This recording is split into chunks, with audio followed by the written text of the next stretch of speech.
wanawake kama kundi muhimu sana ambalo taifa likikumbuka kuwekeza kwao, basi unakuwa umepiga ndege watatu kwa jiwe moja, kwa maana wanawake ndio walezi wa karibu wa familia zetu.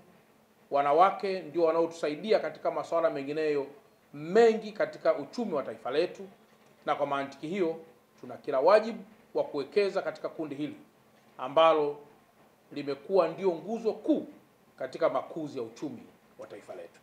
Ni kuwasaidia pia wanawake kupata elimu mbalimbali, ikiwemo elimu ya mikopo, elimu ya ujasiriamali, elimu za kisheria, pamoja na elimu nyinginezo nyingi ambazo zinaambatana katika kulinda utu na haki ya mwanamke.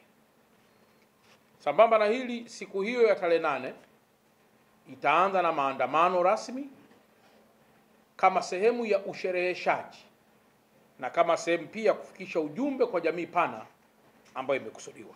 Siku hiyo pia itatumika kuzindua jukwaa maalum la uwezeshaji wanawake kiuchumi.